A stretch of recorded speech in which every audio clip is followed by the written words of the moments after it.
Okay, we're live. We're gonna let it breathe just for a moment while we bring on our peeps in the metaverse, as it were. We're talking about Facebook. We're talking about even Instagram. We've been streaming to Instagram live now for the past 2-3 weeks, and it's been really cool to get to know the Instagram audience. It's really weird, man. You'd think that everybody just kind of knows everybody, but they're kind of little different little ecosystems, so to speak. But hey, welcome in. Listen, I'm co-hosting up. I'm replacing Dylan tonight. He's out. Y'all know me, Chad Jensen. Look who it is, though. It's Saturday night. It's Ron White. He's in the house. It's the Orange and Blue podcast. Ron, bro, I'm so glad we got to do this. We haven't been on a podcast together for a minute, man. How you doing? I'm doing well, Chad. Yeah, it's been a while since we last podcasted together, and Broncos family, it's so great to be here. Every Saturday night, it's good to you know be enjoying the community and being able to talk our favorites team, Broncos. So yeah, good to be here, Chad. Dude, I'm going to go down memory lane just for a moment here because it's kind of cool. There are now four dudes on staff at MHH who came from the listening community. And it's really cool because I remember back when I first crossed paths with Ron, he was one of our great super chat superstars. And when I say great, every time he would weigh in, Zach and I, we'd get all excited because we wouldn't maybe see it yet. We'd just see that Ron threw down. We're like, ooh, can't wait to get to this one because we always knew it was going to be a good question that would make us think. Uh-oh, no, sorry. I had a tab open and all of a sudden it started trying to give us sound. But anyway, Ron would have the best questions. And then I don't know, what do you think, dude? Like maybe after I met you in person at the first meet and greet, right? Yep. Yep. And I want to say it was like that was in whatever, a September. And then hmm like by January, something like that is when I was like, hey, dude, you want to write? And you're like, let's go. Is that how you remember it? That is exactly how I remember. Yeah, it was September for that first meet and greet. And then I believe I approached you. I was like, I'm really interested in, you know, l- writing content and Yeah. whatnot. And then we had that period where you gave me that opportunity. And again, I'm grateful for that. And then I think it was Like a year later? 2023, early 2023, you came to me about podcasting. That's right. Yeah, yeah. And I was like, I don't know, Chad. I'll have to think about it. I'll see. Yeah, yeah. And Yeah, so I yeah. gave it some thought, and I decided to go ahead and move forward with it. But yeah, that's exactly how I remember it. And ever since then, it's been great. Working with you, the entire staff, writing. I love it all. So it's Well, all people don't, excellent. I mean, maybe people can relate, but it's a commitment to host a podcast on Mile High Huddle, not just because of like the reach we have and the great community and audience we have, but like, dude, if you're locked in on a day, whether for you it's Saturdays or for like Luke and Tom it's Wednesdays and so on and so forth, like you're obligated to be available doing that and doing your best from 6 to 7 local time in Denver. And just like this weekend, what do we got? It's a holiday weekend. Tomorrow's Father's Day. Guys want to go do things, be with the family. Things are cooking, and so it's Mhm. a commitment. And I appreciate the sacrifices. You're about 18 months now into your podcasting career. It's been dope. We're gonna get to Broncos content, trust guys, but it's been dope. Yeah, it has been. It has been. And again, thank you for this opportunity. To the fans and to the community, even at the all the meet and greets we've been to, you guys have come up to me and um, been just sharing how excited you guys are to watch me on Saturdays. To also go to milehighhuddle.com to read my content. So it's been great that you guys have been tuning in to me as well. So I appreciate that so much. Heck yeah. Okay. So guys, by the way, if you see me looking off, like I'm looking at my phone, trust me, I'm not trying to like keep up with my texts. We don't have a producer in the room with us tonight, so I got to keep one eye kind of on the chat on Facebook so we don't miss any key stars or anything like that. We don't like to keep people waiting. But just some quick hellos. Roy on Facebook. What's up, big dog? Great to see you. The early birds like MBLEX test prep in the house here to party, Oh ready yeah. to let his hair down and get after it. David Youngkin, what's up, big dog? Kevin Gray, those are the early birds. William, some shouts real fast. And then, of course, Dave Bristol. Now, let's get to some conversation. Ron, Sean Payton surprised everybody by cutting the mandatory minicamp short by 1 day.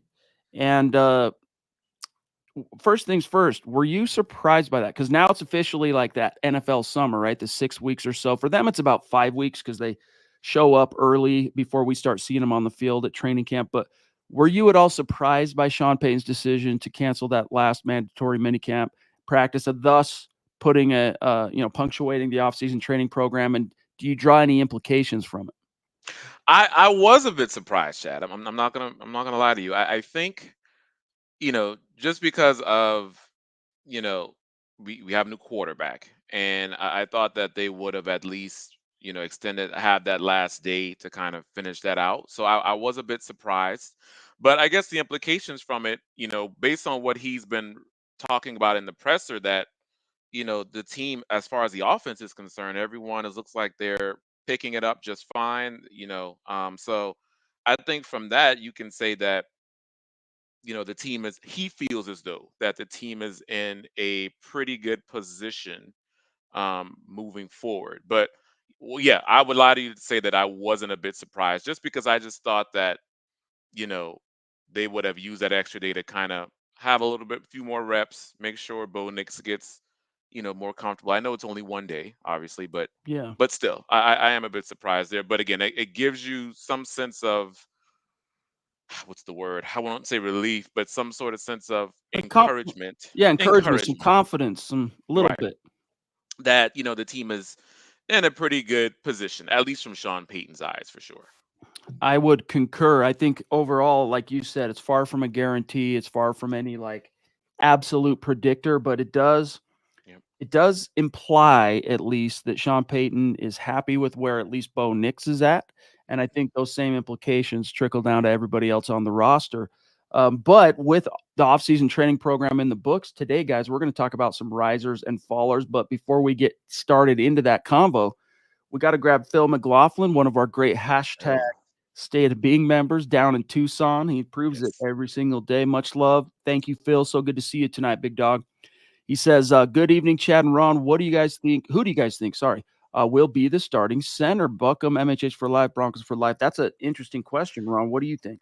That is, and thank you, Phil, again for coming in. We appreciate you as always, my guy. I'm going to say, and I think Dylan and I had this conversation last week. I'm going to stick with Alex Forsyth. I really think Forsyth is going to be the center, just because you know, at the end of the season presser, Chad, George Payton, Sean Payton, they raved about Alex Forsyth. They deemed him as potential starting material, and they have high hopes for him. And so I think, given that, and I know there's some familiarity with Bo Nix, right, coming out of Oregon. I know it's kind of a few years apart, but there's still that familiarity there. I think, given those factors, I see Alex Forsyth being the starting center into next season. I think he's definitely got to be considered the leader in the clubhouse. And the only thing I could even actually, I'm gonna check myself what I was about to say. Regardless of whether Bo Nix wins the starting job out of camp, I still think Forsyth is kind of the front runner there, only because, frankly, Ron, I'm not going to lie, not because of anything we've seen him do. Like in OTAs, all we've really seen from this cat is 2 OTAs, right? Hmm. Rookie year OTAs, this year OTAs, some Yep. preseason snaps. It's more about what Sean Payton has said about this dude and the way Right. he's talked about him since they drafted him as a starter. We view him big at football IQ. When it came time to start forming, gathering information and getting serious about Bo Nix, going to him for a legit testimonial, Yep. knowing because they did play together in 2022. That was Nix's first year at Oregon, and Hmm. just kind of knowing, hey, we don't want you to BS us, so to speak. Just give us the straight read on this Nix kid, and it was a glowing testimonial. So to feel like you could kind of trust him enough to ask him, I think also implies, but there'll be some competition there.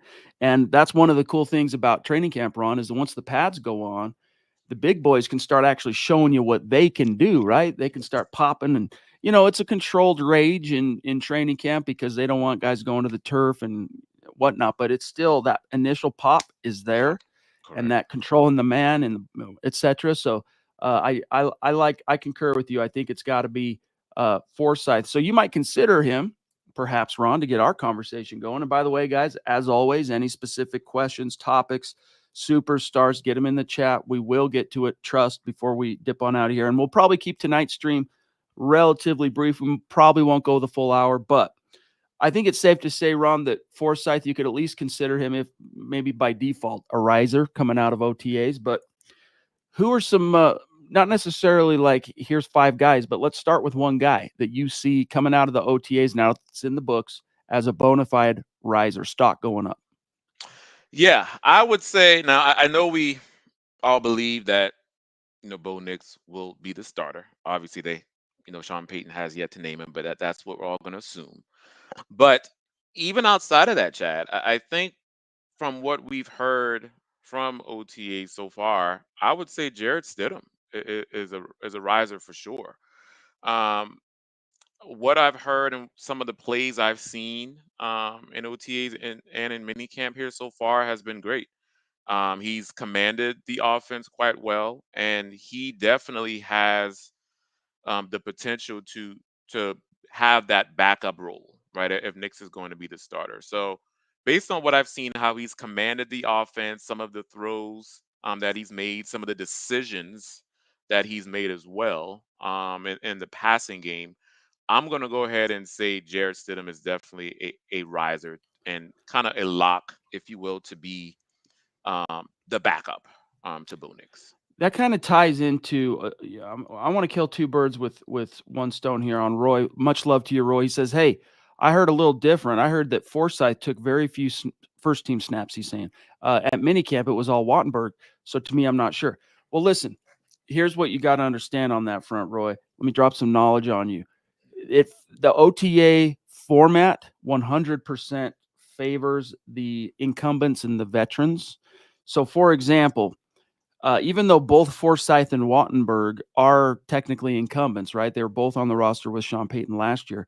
Wattenberg is the senior guy. So what the Broncos were doing with the quarterbacks, giving them each kind of equal bites at the first team apple during OTAs, they'll do that here and there with other positions. But for the most part, any movement you're going to see up and down a depth chart, that doesn't take place. The opportunity is not really given to them to do that till training camp.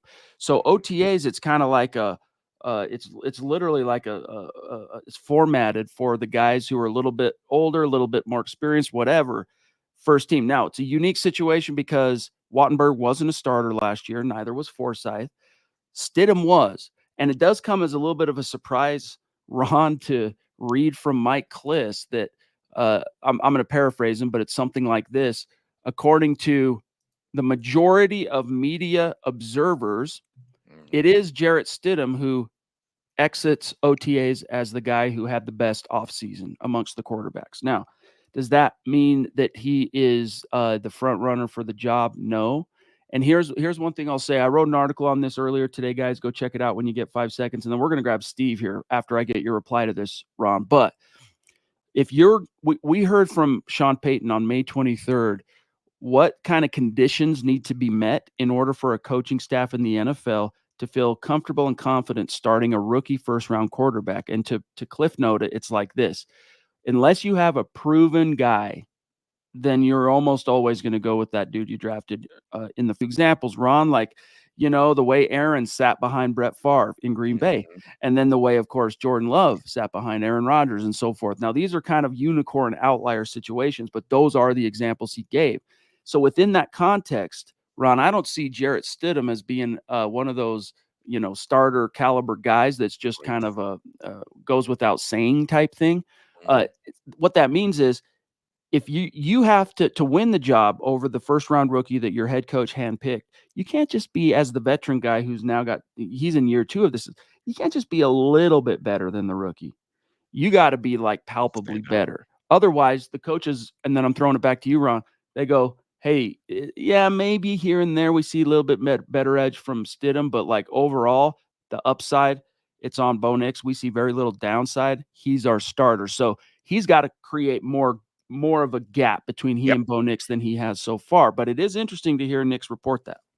Yeah, Kliss, my bad. Yeah, and you took the words that I was going to say, Chad. It has to be a extremely large gap. You're right. We don't see Jared Stidham as one of these all-time greats. The examples that Cliss laid out. We're talking Brett Favre. We're talking Aaron Rodgers. So, it's those are some elite. That's elite company. But I think what you're seeing, in OTAs, it's Bo Nix, Jared Stidham, and they're kind of along that same trajectory. And there's not much wiggle room in between. So when you look at it from that perspective, you're saying, hey, well, we're going to go with the upside in Bo Nix just because the gap is not that large. But again, it does, again, almost guarantee Stidham being that backup, and I think that's what we all expected. Um, Yeah. so I'm curious to see kind of how it all shakes out as we move further into the offseason. But yeah, Jared Stidham has been great, but there's not much wiggle room between him and Bo Nix at the moment. And you do expect to see him be a little bit sharper, right? Because he does have a year of the scheme and all Scheme that. in Those this offense. guys, Yep. to even like Zach Wilson's defense, so to speak, he's gotten a lot of shade, but and Bo Nix, they're like performing, they're also going through trial and error learning curve. Whereas for Stidham, it usually takes a quarterback a year to fully kind of subsume an offense to a point where it's like the playbook, the nomenclature, what everybody should be doing. It's second nature. It's like breathing. But Roy, I just want to put one little punctuation on our conversation. That everything I just said doesn't mean that Wattenberg might not be. That's poor speech. Too many double negatives. So negative. Wattenberg could be the leader in the clubhouse per the coaches. I'm just telling you, it's hard to read into that as a result of what you saw in OTA rep shares and whatnot. So Steve Hale jumping in with a very generous super chat, the first super of the night on Thank YouTube. you. Thank you, big dog. So good to see you tonight. We really appreciate you spending some of your Saturday with us here on Orange and Blue View. He says, Chad, Ron, Semper Fidelis, fellas, most definitely. What is the plan going to be with Marvin Mims Jr. this season? What do you see shaking out, Ron? Yeah, so I see Mims assuming that Jerry Judy role, what Jerry Judy is supposed to do last year. Kind of lining up in the slot, um, big play ability. That's what I'm hoping for Marvin Mims this upcoming season, and that's what Sean Payton alluded to. Hopefully, he can take that step forward as we're wanting him to do in the coming season. But yeah, I do see him being kind of more of a utility piece. Jet sweeps, getting him out open in space, um, big playability down the field because he has that potential for sure. Um, so I do see that as the plan. I would say, Chad, that the big playability. I know there are probably going to be some interchanges between that Y and that Z. As far as maybe Mims, Troy Franklin, and maybe some other lineups, but do expect Mims to have a big role, especially jet sweeps in the slot down the field. So I'm expecting a big year for him for sure. Man, he got us so excited to open up last season. And this is before he really started to show out huge as a returner. But like you look at his game logs last season, I mean, he was averaging, he was on pace anyway Hmm. to let's see, first 4 games. Let me just throw this at you, Ron. This is Yep. Marvin Mims Jr. as a rookie. First, we'll go with first 4 games before the bad New York Jets game, week 5, where Yeah. he was involved with 2 lost fumbles, and Yeah. then he just disappeared from the offense. But first game, nothing to write home about as a receiver. 2 catches on 2 targets, 9 yards. Second game, 2 catches on 2 targets for 113 yards and a tutty. Third game, 3 catches on 5 targets for 73 yards. And then the fourth game, 2 for 2, 47 yards. This dude was on pace for a 1,000-yard season. And then as a rookie, behind 2 established guys in Cortland Sutton, Jerry Judy. And then disaster strikes in that Jets game where the irony of it is he didn't fumble as a receiver. It was a punt or a kick Punt return. I think it was returner. a punt. And then Yeah. that botched reverse thing with Samaje Perine, who's on first, who are you going to blame, pointing fingers, hard Yeah. to say. But obviously, Sean Payton felt like the Rook had some complicity there because you did not see this dude do much at all. I mean, he went 0 catches uh, the next game, uh, week 6, week 7, 1 target, 0 catches. The next game, it's just 1-1-1-0-0-0. Then finally, he starts easing in a little bit with like 2 catches, 2 catches. He didn't really get involved in the offense again, Ron, per se, till that unfortunate game against the Patriots where he got 4 targets, caught 3 of them for 63 yards. So this is a long-winded way of me saying, and I'll put tie it in a bow, is I think, the message was sent. Hey, for Mhm. Sean Payton and his culture and philosophy, there's got to be accountability. We do not suffer, loose lips sink ships. We don't suffer ball insecurity. If you want to play on offense, not only do you got to perform in your role, but Ron, you can't put the ball on the Yep. ground. And I think message heard loud and clear. And he ends the season with a massive, massive uh, confidence boost, getting all pro and Pro Bowl honors as a rookie returner. You would be a fool, and Sean Payton is not a fool. You would be a fool to not figure out how to get such a dynamic guy like him involved in the offense. So exactly how they do it remains to be seen because they did bring in some new blood in the form of Josh Reynolds, drafted Troy Franklin, Devon Valley. We'll see, but I think his stock is with Judy gone, like you said, it's on the rise. Rising for sure. And with the new kickoff rules, Chad, that's even more and better, can be better for him. But yeah, you're right on. You're spot on as it pertains to that message heard loud and clear from the Jets game. That was a good bounce back as his stock was up near the end of the season. But again, I'm just hoping that they utilize him more in the offense. And again, with the departure of Jerry Judy, that game sticks out, Chad. That week 2 game I think you mentioned Uh when huh. he had those 2 big catches down the field against the Commanders. Yep. Like that's the Marvin Mims I think we're all expecting. Just that big play, that deep threat ability. So if he can, you're right. Sean Payton's big on ball security. If he can make sure he holds on to the ball, expect a big role in him for this offense. Hey, we got some questions over on IG from Riley. Yeah, we're paying Aha. attention to Instagram. So just Yes. a quick thing for our great Instagram viewers.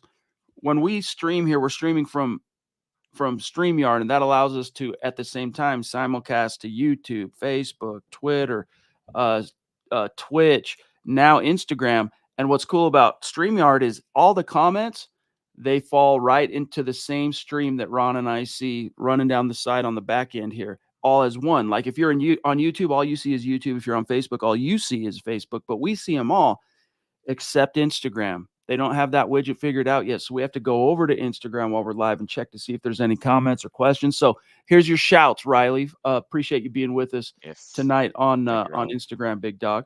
Okay, let's see. We got Big Earn in the house. What's up, dude? Good to see you. Indeed, Broncos country only. Uh, we're here for that, most definitely. Phil jumping in to say, got to remember, Peyton was first to say he needed to play Mims more, Ron. This is true. It's like, Yes. hey, dude, you kind of lost sight of the forest for the trees, so to speak. Yes, yes, good point, Phil. I remember that. I remember he's saying that, and he's right. But again, to what we were saying, Phil, that ball security is paramount, and you know, Mims needs to make sure that he holds on to it to have his chance here, and I think he will. Again, he ended the season last year on a good note, so his stock is only rising. So let's hope that Sean Payton um, has more packages in him for this offense, and he will. He will for sure. Definitely. Monica on YouTube, let's grab this because I think I was going to assert Jaleel McLaughlin as one of the risers. And again, Mhm. it's kind of negligible because some of the same things we were saying about why you can't read into lineups and rotations, and it all applies to getting a beat on stock and whatnot. However, just the way the coaches were talking about Jaleel McLaughlin after each and every practice, he seems to be on the rise. Monica says, "Who do you think will be our breakout? Maybe is what she's saying, running back or outbreak." Breakout running back, Javonte McLaughlin. What do you see shaking out at running back, Ron? Mm, I this is a great question, Monica. I don't think it's going to be either of these two.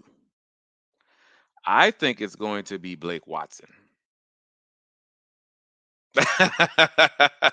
From what I've seen in Camp Chad, he's been electric. He's shifty, he's twitchy, he can catch the ball out of the backfield. I mean, his skill set, and he can run between the tackles. I mean, his skill set is just so versatile. I think there's so many different ways you can use him. Now, is that to say that I don't want Javante McLaughlin to have a good year? No, Monica. I still have high hopes for Javante.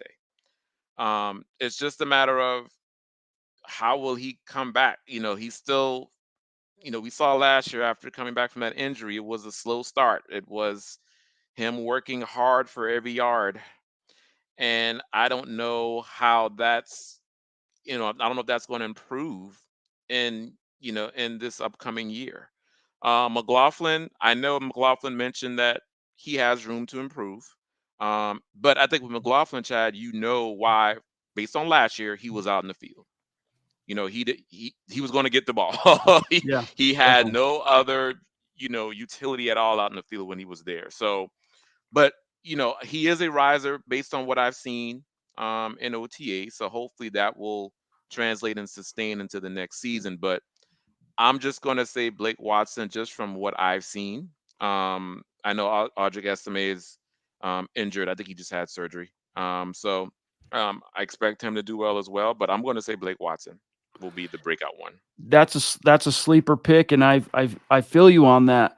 It's just coaches typically don't make much of a habit talking about rookies, especially in the offseason, including training camp, unless they're pressed and directly asked and like repeatedly, "Hey, will you talk about?" So it's not a big surprise that Blake Watson didn't come up much in conversation in terms of Sean Payton at various points in the same way he did Jaleel, going out of his way to like talk about him, compliment him, wax poetic. Because you get Sean Payton talking about a topic, a person that he's excited about, he will kind of gush. He'll go. Um, I think you're right on Blake Watson. He is somebody to watch. Again, it's another one of these hard to say because of the running back.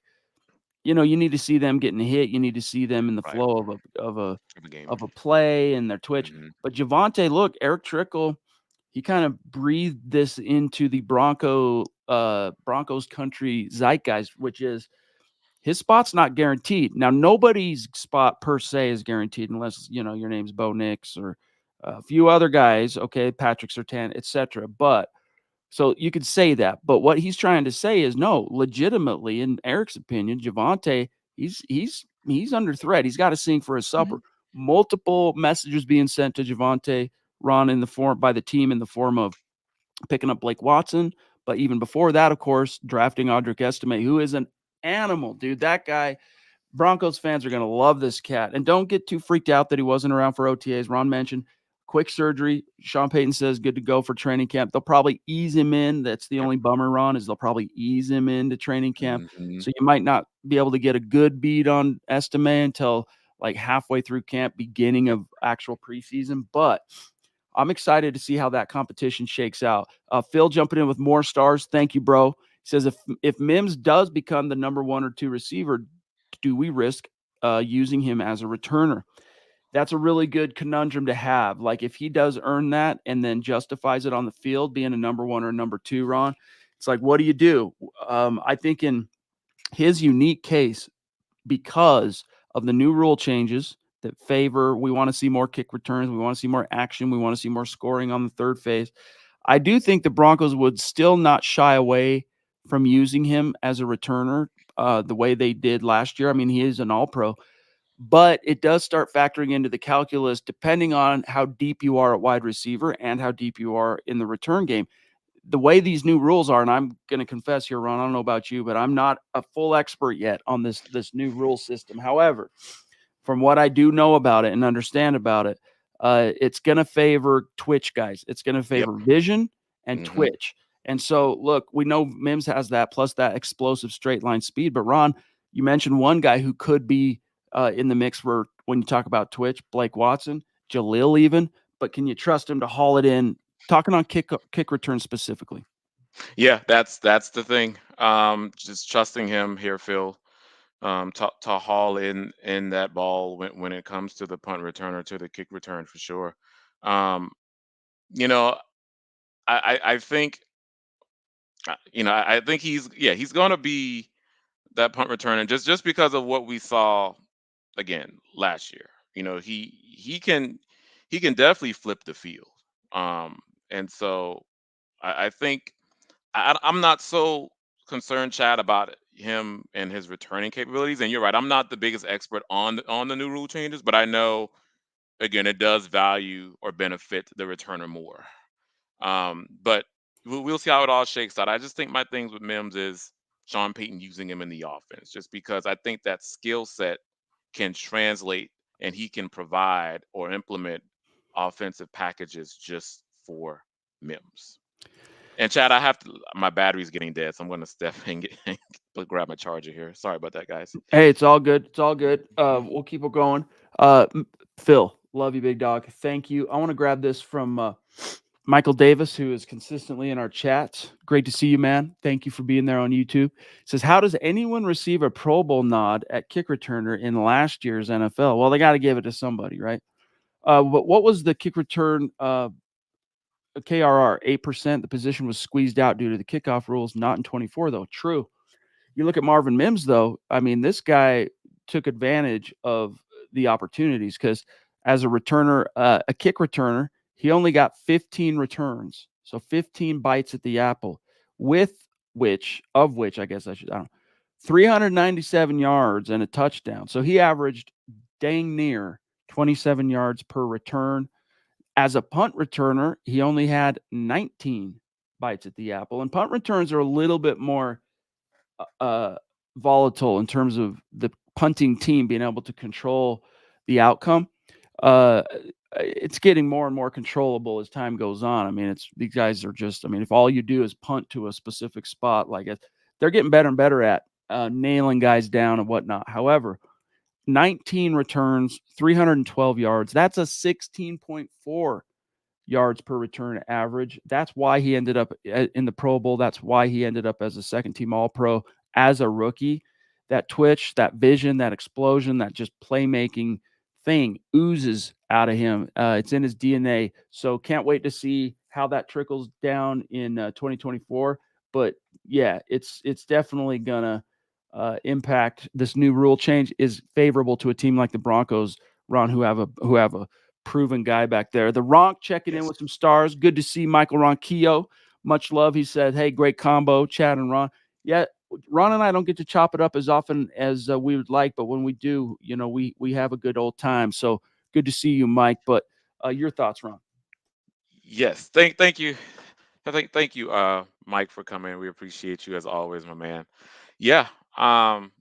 Again, we'll see how it all shakes out with um Mims and the punt returner, but I'm looking forward to it, man. I'm just looking forward to someone that's consistent back there, stable. The special teams, before Sean Payton came in, Chad, it's just been abysmal. And so having having someone there to help stretch and turn the field, I just think it'll be good. And especially with these kickoff rule changes, I'm expecting big things for the special teams for sure. Um, yeah, so we'll see. We'll see how it all pans out. We got Kenny Booker, KB82 says, I was a punt returner for a little while and it's terrifying. LOL. I bet, dude. Uh, I can't say I was a returner when I played football, but I bet it was a terrifying experience. By the way, KB's got a couple articles fresh this week. Go give him a read on milehighhuddle.com. It's great to have Kenny back on the writing staff. Yes, We it look is. forward to seeing more and more from you, big dog. It's been real. But, you brought something up. Sean Payton immediately, palpably turn the ship around on special teams, right? After like years and years of just, ugh. I mean, you start with a bold move, releasing Brandon McManus. Turned out to be prophetic. Dude may actually be a dirtbag based on alleged Yes, what we're reports. seeing. That'll prove itself if it's true or not in the fullness of time. But it was controversial at the time because he was the last standing Super Bowl 50 guy and a tenured veteran. He was the player's NFLPA rep for the Broncos. So like even though he's a kicker, he was a leader on the team. He Hmm. said, "Nah, you're out of here." And they vacillated through a bunch of kickers. Sean Payton, everyone's freaking out. Who's going to be our kicker? And Sean's Yeah. like, "I'm not tripping," because what happens at the 11th hour on the doorstep of the season? The Saints say adios Let's. to Will Lutz, and there he is. And it took him a game or two to kind of get his kicking feet beneath him, so to Hmm. speak. But then, boom, he's winning special teams player of, I think it was the month of November Month. during that Hmm. winning streak, Yep. and everything was better from just efficiency in the kicking game to the return game to the coverage side of things. So he's a man of his word when he says we're going to get that fixed. It gets fixed. We're going to get the injury thing fixed. Does that mean that you're immune now suddenly and impervious to the injury bug? No, but the Broncos went, Ron, from being like the team over the preceding 4 years. I hate to say it, but being that team that's like got the most dudes on IR, right? The Yep. most salary cap Hmm. dollars chilling on injured reserve to the fewest in 1 year. So trust this man when he says he's going to do something. So far, Ron, I'm inclined to believe him because it comes out in the wash. It just so happens, I mean, even the season itself, yeah, we don't make the playoffs again, 8th straight year. It's a bummer. But Sean Payton moved the needle. Multiple achievements. You improve on the previous year standings, Ron, by 3 wins, which again, I know we missed the playoffs, but you go from 5 to 8 wins in year one with Sean Payton in a less than ideal, uh, you know, combination at quarterback. Russ just wasn't the fit. Not only that, but you finally, Ron, get that Kansas City Chiefs Yes. monkey off your back. You vanquish the monster. It's over. Now you can kind of start from scratch again and look yourself in the. You look, you can actually look at yourself in the mirror without having to turn away in shame if you're the Broncos. So I take him at his word, and I think this ship is getting turned around, but it doesn't always happen overnight, especially a team, Ron, that had spent so much time living in the NFL doldrums for 7 long years preceding Peyton's arrival. But I think this year, even though it's a tougher schedule than people might realize, and then I'm serving this back to you, this you're going to see strong signs of all those things that I just talked about for Sean Payton being a man of his word coming through on things, especially if they're able to get Bo Nix or if they decide to get Bo Nix on the field sooner than later. Well, yeah. If you want to be great, if you want anything to be great, it doesn't happen overnight. But what Sean Payton, and you laid it out, Chad, perfectly. What Sean Payton has done in his short tenure here with Denver has been great. You took the word. I was going to mention that the Kansas City snapping that streak, just because that's for some reason that's always on the top of my mind, and I am so glad that the Broncos beat them last year. I know it would have been nice to do the sweep, but one game to snapping it was great. But yeah, 8-win season, and that is promising going into next season. It's still a relatively young roster. You're starting over at quarterback, but I think part of the thing or part of the reason, that I think this team can, do well. Now, again, I'm not predicting playoffs next year. I still think next year is going to be more of an experiment year. It's the year of Bo Nix. I think they just want to see if Bo Nix is the guy next year. So expect ebbs and flows, ups and downs. That's going to happen.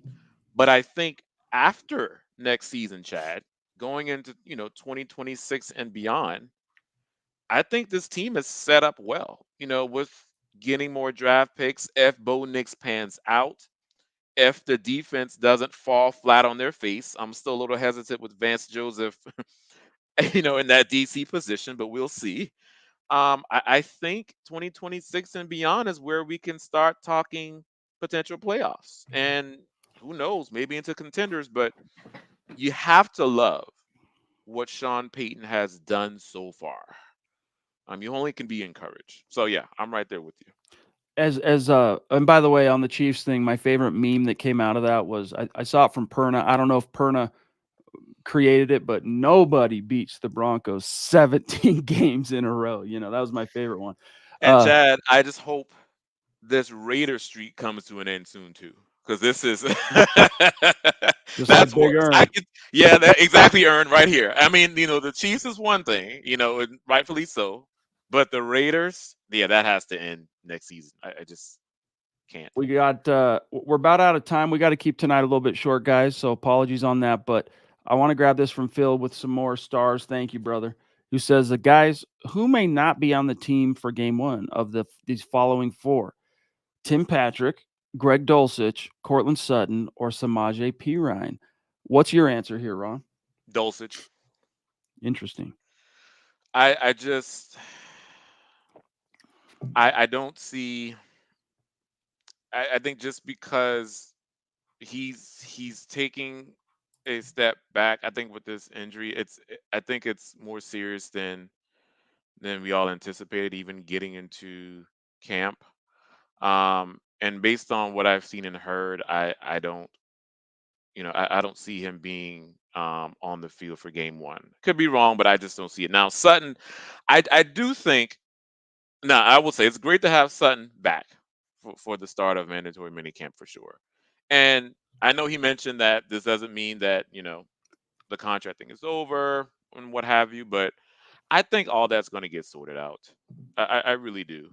So I expect him to be there for game one. Patrick looks good from what I've been hearing camp, so I expect him to be there as well. But yeah, if I have to pick one here from this list, Phil, it's just gonna be Dulcich because we could only go by what we've seen from the past few years, and he wasn't.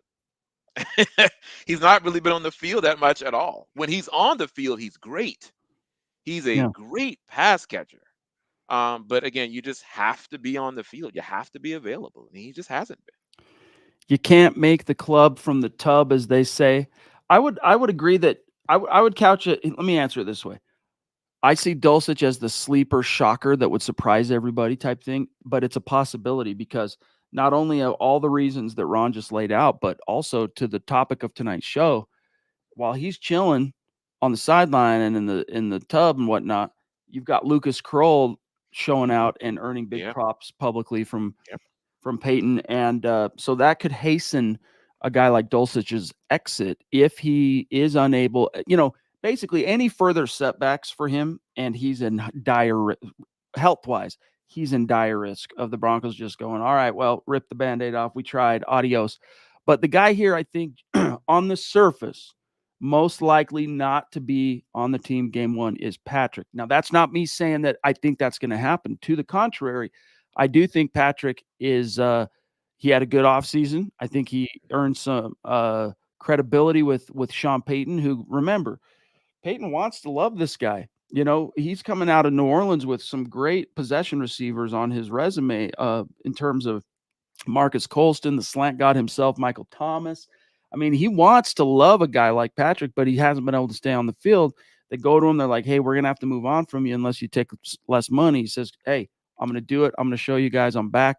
And so the early returns are Patrick is coming through on his word on that. So I'm optimistic about Patrick. I think he's going to be here. But of these guys, I mean, P. Ryan's a possibility, but I think he showcased enough of, to use the word Ron did earlier, utility last year in Sean Payton's offense that, man, you better have you better be because you got to have some horses in that stable to feel comfortable moving on from P. Ryan. And I don't just Right. mean guys, Ron, who can make a play.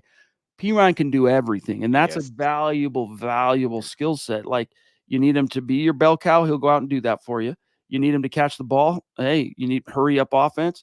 He's there for you. You need him to block a blitzing linebacker on third down. He'll do it.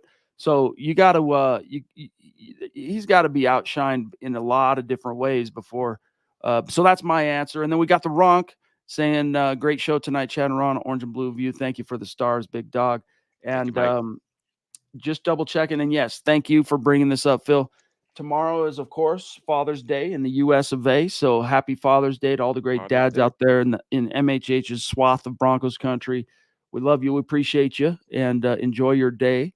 Um, and then let's see here. Anything else I want to touch on? I'm out of time. I got a dip, unfortunately, guys. But I think we pretty much touched on most of the topics, Ron, we wanted to get to tonight. Hmm. So I don't want to step on your toes, how you like to sign off and do all that stuff. So, I mean, I give it to you, man, as far as getting us on out of here. Yes. Well, again, Chad, thank you for hopping on. This was a great conversation. Thank you all for tuning in. We appreciate you. And you guys, make sure you hit that like button, subscribe, and share on all the platforms. You know it helps us all. And if you're not already, make sure you're following us on X, formerly known as Twitter, at Chad and Jensen, and myself at Ron White NFL. And we will talk to you all next week. Love you guys. I'll see you tomorrow night. We're going to be late, by the way. Sorry, I should have mentioned this prior. MHH pod tomorrow night will be like an hour late due to the holiday. So I'll see you tomorrow night. Look forward to talking to y'all again. Have a great weekend. Much love and respect to the man, Ron. Yes, go Broncos.